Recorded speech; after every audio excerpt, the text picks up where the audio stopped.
મિત્રો ત્રીજા ચેપ્ટરની અંદર આપણે લીલના લક્ષણો અને લીલની આર્થિક ઉપયોગિતા જે છે જોઈ ગયા છે। ત્યાર પછી જે છે એ લીલના વર્ગ, એમ પ્રથમ વર્ગ જે છે લીલનો આપેલો છે ક્લોરોફાઇસી, કે ક્લોરોફાઇસી વર્ગની લીલ જે છે એની વિશિષ્ટતાઓ શું છે, એની લાક્ષણિકતાઓ શું છે।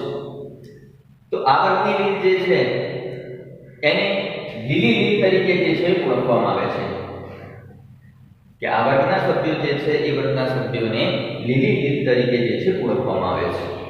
ક્યાં જોવા મળે તો વસવાટ કર્યો તો આ વર્ગના સભ્યો જે છે તો આ વર્ગની લીલ જે છે મીઠા પાણીમાં જોવા મળે છે, કેટલીક જે છે એ દરિયાની અંદર જોવા મળતી હોય છે અને કેટલીક જે છે એ ભીની જમીન ઉપર જે છે એ જોવા મળતી હોય છે। આ વર્ગના સભ્યોનો દેહ એટલે કે શરીર જે છે એ કેટલાકમાં એક કોષીય, એક જ કોષનું બનેલું હોય છે, કેટલાકમાં જે છે એ વસાહતી, મોટાભાગે બધા ભેગા મળી અને રહેતા હોય વસાહતી જોવા મળે છે, અને કેટલાકમાં જે છે તંતુમય સ્વરૂપે જે છે જોવા મળતા હોય છે।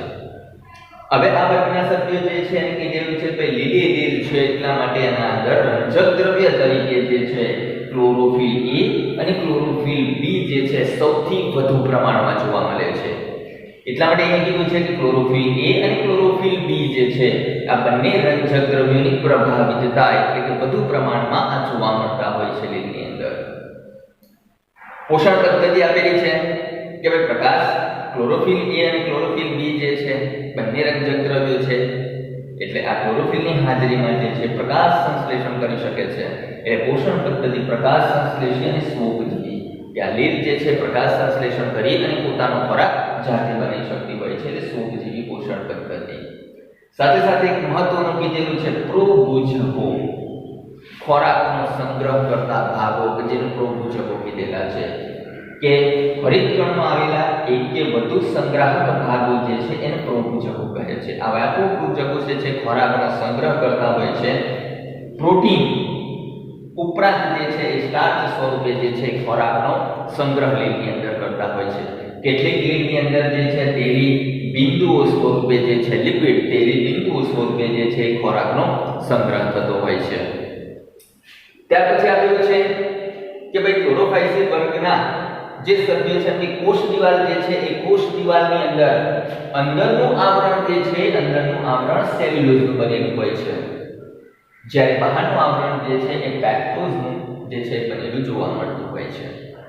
આ વર્ગના સભ્યોની અંદર પ્રજનન પદ્ધતિનું પ્રજનન ત્રણ પ્રકારે થાય છે: વાનસ્પતિક પ્રજનન, અલિંગી પ્રજનન અને લિંગી પ્રજનન। વાનસ્પતિક પ્રજનન જે છે અવખંડન દ્વારા કીધેલું છે, કે મોટા ભાગે જે છે લીલ જે છે એ લીલના ટુકડા થઈ જાય છે, તો બંને ટુકડા જે છે એ પોતાના પૂરતા ભાગો જે છે અથવા તો બંને ટુકડા જે છે સુકાય સ્વરૂપે જે છે ફરીથી પુનઃ નિર્માણ પામી અને વર્તતા હોય છે, અવખંડન દ્વારા કીધેલું છે।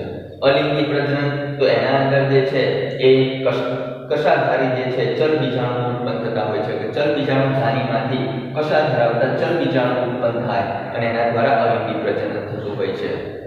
લિંગી પ્રજનન તો લિંગી પ્રજનનની અંદર ત્રણ પ્રકાર કીધા છે: સમજન્યુ, કે નિર્માણ પામતા નરજન્યુ અને માદાજન્યુ જે છે દેખાવમાં સરખા હોય તો સમજન્યુ કહેવાય।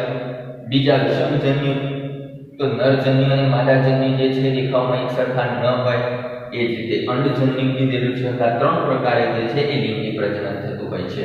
ઉદાહરણ તરીકે આ વર્ગમાં સમાવિષ્ટ લીલો જે છે ક્લેમિડોમોનાસ, વોલવોક્સ જે છે એ વસાહતી લીલ તરીકે જે છે ઓળખવામાં આવતું હોય છે।